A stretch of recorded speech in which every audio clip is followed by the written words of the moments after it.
नमस्कार दोस्तों, UP police में 12वीं पास उम्मीदवारों के लिए कंप्यूटर ऑपरेटर के 1352 पदों पर भर्ती निकाली है। एलिजिबिलिटी, ऑनलाइन फॉर्म फिलिंग और डॉक्यूमेंट्स में अगर छोटी सी भी गलती हो गई तो आपका फॉर्म सीधे रिजेक्ट हो सकता है।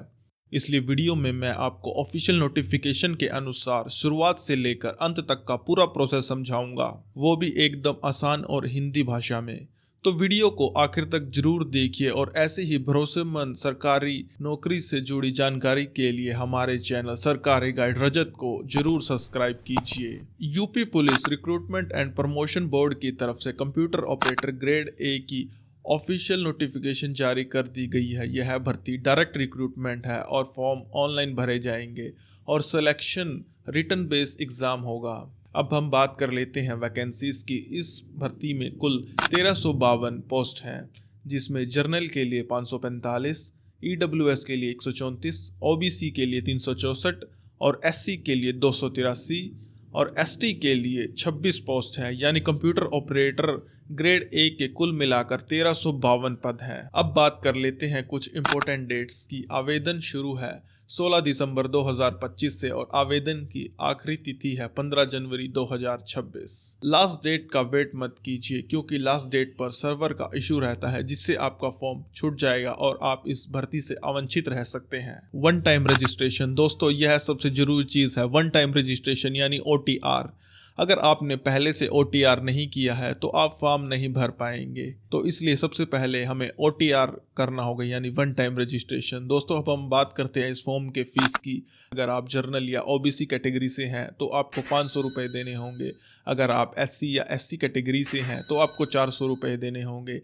एक बार फीस जमा करने पर कोई भी पैसा रिफंड नहीं होगा, इसलिए फॉर्म को ध्यानपूर्वक भरिए। दोस्तों अब हम बात करते हैं इस फॉर्म की योग्यता की। अगर आपने 12वीं पास की है, लेकिन दोस्तों यूपी गवर्नमेंट ने यहाँ एक कंडीशन लगाई है, अगर आपके पास फिजिक्स और मैथ है 12वीं कक्षा में तो ही आप इस फॉर्म को अप्लाई कर सकते हैं। यानी कि आपकी 12th साइंस साइड से होनी चाहिए और इसके साथ आपके पास भारत सरकार द्वारा O ग्रेड का कंप्यूटर डिप्लोमा होना चाहिए। अगर आपके पास इन दोनों में से कोई भी क्वालिफिकेशन नहीं है तो घबराइए मत, सरकार ने आपको एक और मौका दिया है। अगर आपके पास उत्तर प्रदेश टेक्निकल बोर्ड से कंप्यूटर या इलेक्ट्रिकल इंजीनियरिंग का 3 साल का डिप्लोमा है तो भी आप इस फॉर्म को भरने के लिए एलिजिबल हैं। एंड मोस्ट इम्पोर्टेंट बात दोस्तों, लास्ट डेट से पहले आपकी क्वालिफिकेशन कंप्लीट होनी चाहिए। अगर आपका रिजल्ट पेंडिंग है तो आप इस फॉर्म को अप्लाई नहीं कर सकते। अब हम बात करते हैं एज लिमिट की। आपकी एज 18 से 28 साल होनी चाहिए और रिजर्व कैटेगरी को सरकार के नियमानुसार एज रिलैक्सेशन मिलेगा। अब हम बात करते हैं सिलेक्शन प्रोसेस की। दोस्तों सबसे पहले रिटन एग्जाम होगा, फिर डॉक्यूमेंट वेरिफिकेशन, इसके बाद मेडिकल एग्जामिनेशन। सिलेक्शन पूरी तरह मेरिट बेस रहेगा। इस फॉर्म को भरते समय आपके पास क्या क्या डॉक्यूमेंट्स होने चाहिए? दोस्तों इन डॉक्यूमेंट्स को आपको कंप्यूटर में स्कैन करके जरूर रखना है। सबसे पहले आपके पास लेटेस्ट पासपोर्ट साइज फोटो होनी चाहिए और आपके सिग्नेचर एक वाइट पेपर पर या और ब्लैक पेन के साथ होने चाहिए। एजुकेशन क्वालिफिकेशन की हम बात करें तो आपके पास 10वीं 12वीं और कंप्यूटर का डिप्लोमा होना अनिवार्य है और साथ ही साथ आप कास्ट का सर्टिफिकेट भी जरूर स्कैन करके रख लें। मोस्ट इंपॉर्टेंट बात दोस्तों, आपके डॉक्यूमेंट्स पूरी तरह क्लियर होने चाहिए। अगर आपका कोई भी डॉक्यूमेंट्स ब्लर होगा तो आपका फॉर्म रिजेक्ट भी हो सकता है। दोस्तों अब हम समझ लेते हैं ऑनलाइन फॉर्म को अप्लाई करने का पूरा प्रोसेस, इसलिए वीडियो को लास्ट तक देखना और एक भी स्टेप मिस मत करना। और दोस्तों मेरी आपसे दरख्वास्त है, अगर आप यहाँ तक वीडियो में पहुँच गए हैं तो हमारे चैनल को सब्सक्राइब कीजिए। आपके एक छोटे से सब्सक्राइब से हमें बहुत ज़्यादा मोटिवेशन मिलता है। दोस्तों सबसे पहले आपको यूपी बोर्ड की ऑफिशियल वेबसाइट पर आ जाना है और उसके बाद वन टाइम रजिस्ट्रेशन पर क्लिक करना है, रजिस्टर हेयर पर।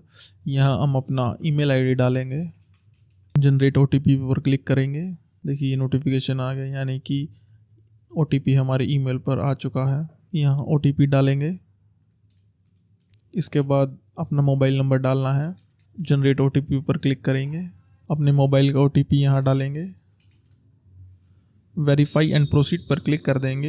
इसके बाद आपको ये 3 ऑप्शन दिखाएगा, verification through Aadhaar, verification through DigiLocker, I am not currently registered with Aadhaar और डिजीलॉकर। इसका ये मतलब है अगर आप डिजीलॉकर या आधार के साथ नहीं रजिस्टर करना चाहते तो आप यहाँ क्लिक कर सकते हैं। जैसे कि यहाँ 3 ऑप्शन दिखाएगा, पेन के साथ वेरीफाई करें, ड्राइविंग लाइसेंस के साथ या फिर पासपोर्ट के साथ।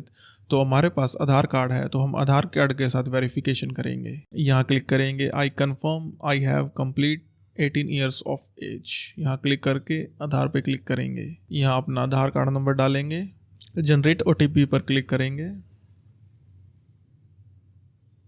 थोड़ा सा समय लेगा और OTP हमारे मोबाइल पर आ चुका है। यहाँ OTP डालूंगा, वेरीफाई एंड प्रोसीड पर क्लिक करेंगे। देखिए आधार के अकॉर्डिंग हमारा नाम यहाँ आ गया और इसी के साथ हमारा डेट ऑफ बर्थ भी आ गया। दूसरी side full name, 10th standard और इक्विवेलेंट, 10वीं की मार्कशीट के अकॉर्डिंग यहाँ अपना नाम डालेंगे। उसी के अकॉर्डिंग अपनी डेट ऑफ बर्थ भी डालेंगे। जेंडर, अगर आप मेल हैं तो मेल, फीमेल है तो फीमेल। यहाँ अपने पिता का नाम 10वीं की मार्कशीट के अनुसार। प्रोसीड पर क्लिक कीजिए। दोस्तों यहाँ अपना आपको पासवर्ड बनाना है। देखिए क्या लिखा है यहाँ लाल अक्षरों में, password should be minimum 8 characters. आपका पासवर्ड कम से कम 8 कैरेक्टर्स का होने चाहिए और इसके साथ कॉम्बिनेशन होना चाहिए लेटर्स का, स्मॉल लेटर्स का, स्पेशल कैरेक्टर और नंबर्स का। मैं आपको अपना पासवर्ड दिखा देता हूँ ऐसे। इसके बाद पर view and create an account पर क्लिक करना है। हमने यहाँ अपनी नेशनलिटी चूज़ नहीं की तो यहाँ पे हमें सिटीजन ऑफ इंडिया चूज़ करना है। इसके बाद हमें क्लिक करना है preview and create an account पर। अब ये हमें अपनी जानकारी दिखा रहा है। अब अपनी जानकारी को अच्छे से देख लीजिए, आपका नाम की स्पेलिंग, डेट ऑफ बर्थ, आपका जेंडर, आपके पिताजी का नाम। अगर सब कुछ सही है तो यहाँ पर टिक करना है और इसके साथ क्रिएट एन अकाउंट। जो आपका 1 टाइम रजिस्ट्रेशन का ID पासवर्ड है वो आपके ईमेल पर डायरेक्टली चला जाएगा। अगर आपने 1 टाइम रजिस्ट्रेशन अकाउंट बना लिया है तो इसके बाद हमें लॉगिन विद अकाउंट पर क्लिक करना है। यहाँ अपना वही ईमेल डालेंगे जो आपने पहले दिया था, यहाँ पासवर्ड डालेंगे और लॉगिन पर क्लिक कर देंगे। इसके साथ आपका 2 फैक्टर ऑथेंटिकेशन एक्टिवेट हो चुका है। यहाँ पे सेंड OTP पहले ईमेल पर जाएगा फिर फ़ोन पर जाएगा। पहले हम ईमेल पर क्लिक करते हैं। ईमेल पर हमारा OTP आ चुका है। यहाँ हम अपना OTP डालते हैं। तो दोस्तों हमने OTR के साथ लॉगिन कर लिया है। हम यहाँ पर ऑनलाइन एप्लीकेशन पर क्लिक करेंगे तो ये रहा हमारा कंप्यूटर ऑपरेटर ग्रेड एग्जामिनेशन 2025। यहाँ पर क्लिक करके और अप्लाई पर क्लिक कर देंगे। देखिए हमारी यहाँ पर्सनल डिटेल्स आ चुकी हैं। हमने यहाँ अपने माता का नाम भरना है। इसके बाद हमें अपना यहाँ मैरिटल स्टेटस भरना है। अगर मैरिड है तो मैरिड, अनमैरिड है तो अनमैरिड, डाइवोर्स है तो डाइवोर्स, विडो है तो विडो। तो हमें यहाँ मैरिड भर देना है। क्या आप उत्तर प्रदेश के मूल निवासी हैं? अगर हाँ है तो हाँ, नहीं है तो नहीं। इसके साथ यहाँ आपको डोमिसाइल प्रमाण पत्र करने वाला जिला, मतलब आपका डोमिसाइल किस ज़िले से बना है। इसके बाद किस अथॉरिटी ने किया है, ADM, city magistrate, DM, SDM। तो हम यहाँ भरेंगे तहसीलदार। इसके बाद जिस दिन जारी हुआ है उस दिन का डेट भर देंगे। इसके बाद domicile number, registration, domicile certificate का सीरियल नंबर। यहाँ कैटेगरी सेलेक्ट करेंगे। अगर आप जर्नल से हैं तो अनरिजर्व्ड, EWS से है तो EWS, OBC है तो OBC। इसके बाद कैटेगरी सर्टिफिकेट इशूइंग डिस्ट्रिक्ट, किस ज़िले से आपका सर्टिफिकेट इशू हुआ है तो वही हम जैसे डोमिसाइल में भरा था वैसे ही भरना है। Category certificate issuing UP state authority, कहाँ से, मतलब कौन सी अथॉरिटी ने आपका सर्टिफिकेट जनरेट किया है, किस डेट को हुआ है। यहाँ आपका सर्टिफिकेट नंबर भरा जाएगा। यहाँ सर्टिफिकेट का सीरियल नंबर। इसके बाद एड्रेस डिटेल, आपके घर का पता, आप किस राज्य से हैं, उत्तर प्रदेश पर सेलेक्ट करेंगे। जिला आपका जो भी है, बॉक्स में अपना एड्रेस भरना है। आपका जो आपके घर के पास जो भी थाना लगता है उस थाने का नाम डाल देंगे। यहाँ आपका पिन कोड डाल देंगे। अगर आपका परमानेंट एड्रेस सेव है तो इस बॉक्स में टिक कर देंगे। अगर कोई आपका दूसरा एड्रेस है तो यहाँ आप अपना दूसरा एड्रेस भी डाल सकते हैं। जैसे हम यहाँ सेम डाल देंगे। फिर आपका होम डिस्ट्रिक्ट और स्टेट, प्रदेश, जिला आगरा, और इसी के साथ नेक्स्ट पर क्लिक कर देंगे। अब हम दूसरे पेज पर आ गए हैं। यहाँ क्या आप स्वतंत्रता सेनानी हैं? अगर हाँ है तो हाँ, नहीं है तो नहीं। इसके बाद क्या आप भूतपूर्व सैनिक हैं?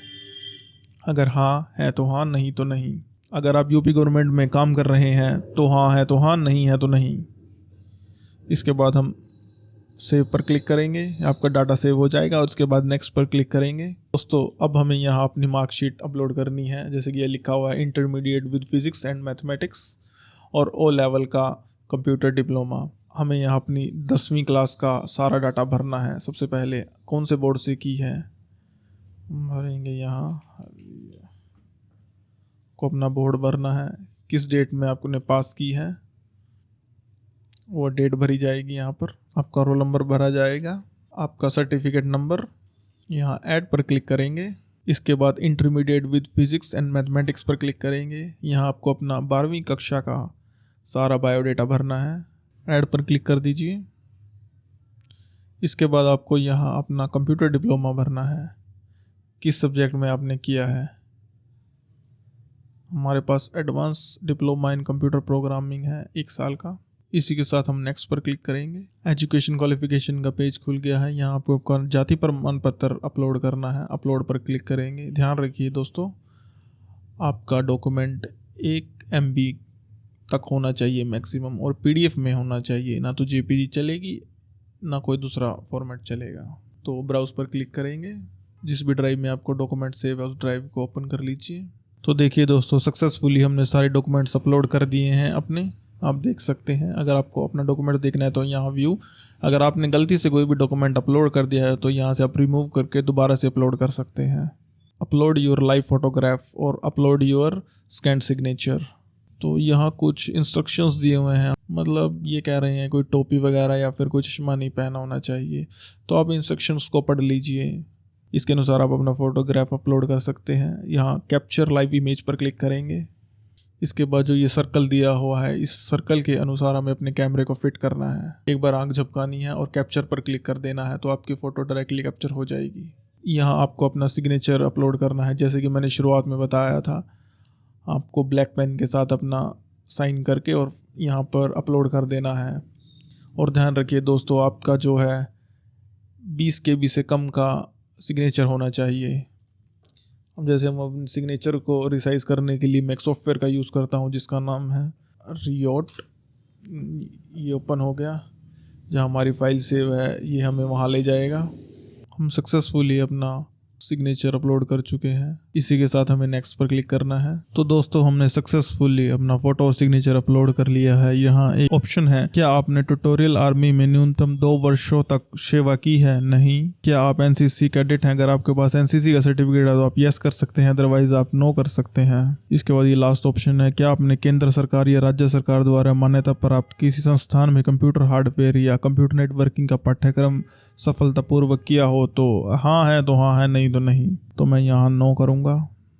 इसके बाद सारे बॉक्सेस पर टिक कर दीजिए आप। इसके बाद यहाँ यस कर दीजिए। नहीं नहीं नहीं नहीं, यहाँ पर ऑप्शन पढ़ेंगे हम। मैं घोषणा करता हूँ या करती हूँ कि मैं विवाहित, विधुर, विधवा हूँ या मेरा केवल एक ही जीवन साथी है, और साथ ही घोषणा करती हूँ कि मैंने किसी स्त्री या पुरुष से विवाह नहीं किया है जिसका पहले से ही जीवन साथी जीवित हो। तो यहाँ हम नो करेंगे। तो ये कुछ डिक्लेरेशन है, यहाँ हम नो करेंगे। एंटर द प्लेस, जहाँ से आप फॉर्म को भर रहे हैं, मैं यहाँ आगरा भर देता हूँ। और इसी के साथ हम प्रीव्यू एप्लीकेशन पर क्लिक करेंगे। दोस्तों देखिए, ये आपका सारा फॉर्म आ चुका है। अगर आप इसे पढ़ना चाहते हैं तो पढ़ के एक बार, कोई भी गलती है तो आप इसे ठीक कर सकते हैं। अगर आपका फॉर्म बिल्कुल सही है तो आप यहाँ क्लिक करके और सबमिट पर क्लिक कर सकते हैं। दोस्तों, ये था हमारा ऑनलाइन फॉर्म भरने का पूरा प्रोसेस। तो अब हम बात कर लेते हैं कुछ ज़रूरी बातों के बारे में। गलत जानकारी देने पर आपका फॉर्म रिजेक्ट भी हो सकता है, फेक डॉक्यूमेंट्स पर लीगल एक्शन हो सकता है, इसलिए सारे डॉक्यूमेंट्स ओरिजिनल अपलोड करने हैं आपको। मल्टीपल फॉर्म भरने पर आपका फॉर्म रिजेक्ट भी हो सकता है, बोर्ड का डिसीजन फाइनल रहेगा। तो दोस्तों, ये थी यूपी पुलिस की कंप्यूटर ऑपरेटर ग्रेड A की फॉर्म की पूरी जानकारी। अगर आपको वीडियो अच्छा लगा हो तो हमारे वीडियो को लाइक और चैनल को सब्सक्राइब करना मत भूलिए, और साथ ही इस वीडियो को अपने दोस्तों के साथ शेयर जरूर कीजिए। तो मिलते हैं अगली वीडियो के साथ, तब तक के लिए धन्यवाद।